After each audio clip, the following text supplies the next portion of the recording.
aga-aga mo ngayon, ah. Ay, Boy! Boy! Huwag ka muna papasok. Bakit? Boy! Bakit? Boy! Bakit? May trabaho, madami pa akong gagawin, boy. May trabaho akong gagawin. Boy, maya-maya na, Boy. Please, huwag ka muna pumasok.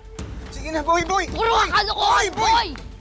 Boy, mamaya! Boy, bitawan mo ako! Bitawan mo si Kat! Bitawan mo ako, boy! Bitawan mo! Boy, mamaya! Boy! Boy! Boy! Puro ka Boy! eh! Boy! Boy! Boy! Boy! Boy!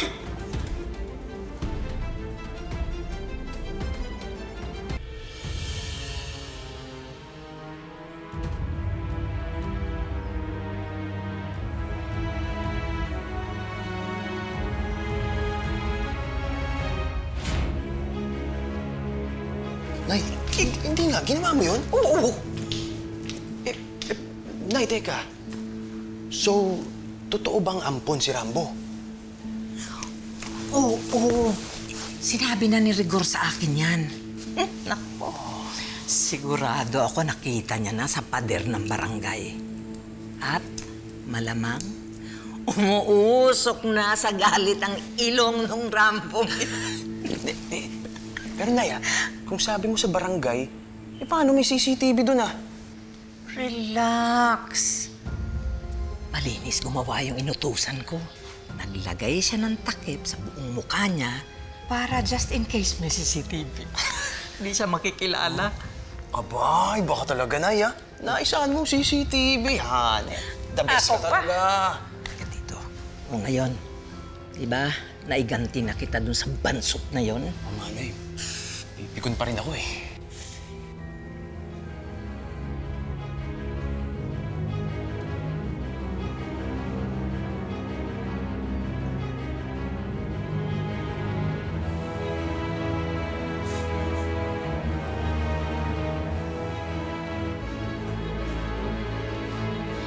Hindi nila ako matalo sa ganito. Boy, tama na, Boy! Tawan mo ako, boy. Wala mo silang paki sa buhay ko, eh. Alam ko, pinupuli lang nila ako, eh. Hindi ko sila kukurungan. Tama na, Boy. Hindi, Boy. Hindi mo naman mabubura yan, eh. Baka walang hiya sila.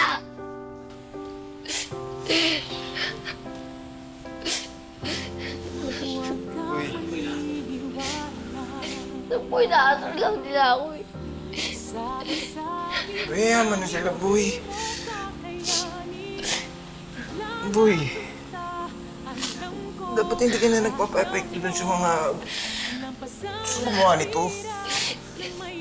Boy, wag kang bumaba sa level nila, Boy. Boy, kapitan ka na.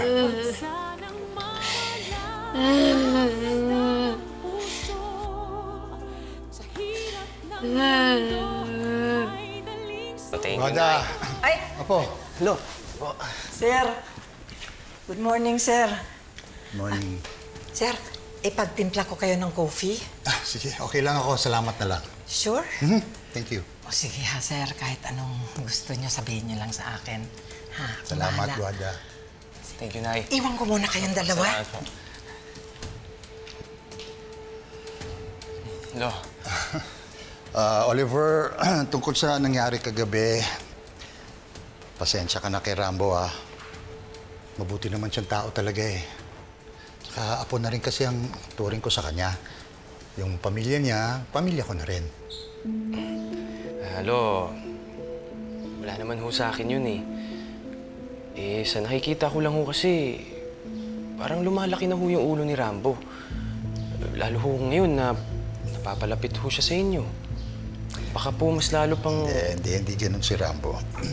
Yung pamilya niya, hindi rin sila ganyan. Hindi sila abusado. Kaya nga si Rambo ginawa kong protege sa politika. Kasi nakita ko yung kagandahan ng loob niya. Lo, pwede naman din ho akong tumakbo sa politika. Kesa ho, ibang tao po ang i-groom niyo. Ako na lang ho. Kaya-kaya ko naman, Lo. Alam mo, ngayon ko lang nalaman na meron ka palang interest sa politika. Alam mo, nung maliit ka kasi, ayaw na ayaw ng mami mong pumasok ka sa mundo ng politika. Lo, Nasa dugo na ho natin yan. Malay nyo ho, pwede ko ho sundan ng yapak nyo dito sa bayan na to. Lalo ho ngayon na wala na ho si Mami. Pwede na ho ako magdesisyon para ho sa sarili ko. You know what? Ba't hindi mo kausapin ng mami mo? Para makapagpaalam ka ng maayos. Tsaka natin pag-usapan ng political career mo. Sige, Polo.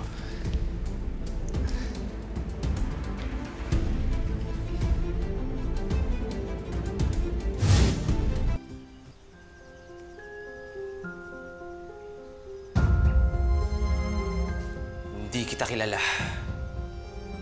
Pero kailangan kong magpanggap at umarting anak mo. Kung sino man ang totoo mong anak, napakamalas niya. Dahil ako ang magtatamasa ng lahat ng para sa kanya. Mabuti na lang talaga. At walang tatay ang anak mo.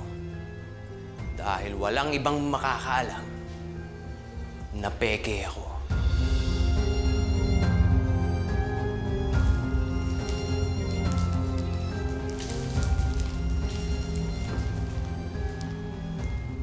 Kilala ba kita?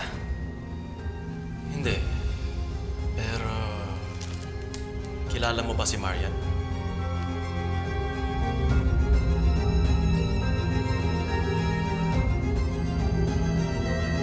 Ano, boy? Kumusta? Nakita mo ba yung gumawa ng vandal dito sa barangay? Balot ng mukha eh. Hindi kita sa dilim. Sino kaya nagsulat sa pader na ampun ako? Naman nila gagawin yun. Sino pa ba? Ako sigurado ako, kalaban mo yan sa politika. Sinisira lang nila yung diskarte mo dito sa pagiging leader mo ngayon. Talagang pinupuntiryan nila yung pagiging ampun ko, no? Boy, Ano problema nila? talagang titirahin ka talaga niyan dahil alam nila na yan ang kahinaan mo. Hindi kaya si Oliver din yan? Kasi alam niya na nagsiselos ka sa pagiging apo niya ni Sir Eduardo. Kaya pinupuntiryan nila yung pagiging ampon mo. Kaya nga gusto ko na mahanap ang tunay kong pamilya para matigil na tong pangungutya sa akin. At para magkaroon na rin ng closure kung saan ako nanggaling. Bakit, boy? Kailangan pa ba? May kulang pa ba sa pamilyang nagpalaki sa'yo? Boy, mahal ko yung pamilya ko na nagpalaki sa akin. Pero parang hindi buo pagkatao ko kapag di ko alam kung saan ako nagsimula. Sana lang talaga hanapin din ako ng pamilya ko. Gab, may sulat po para sa inyo. Sulat?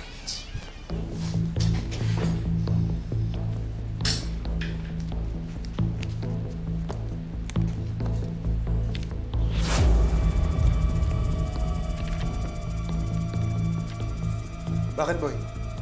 Ano nakasulat?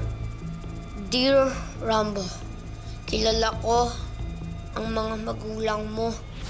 Tawagan mo ako 07-12805-6621.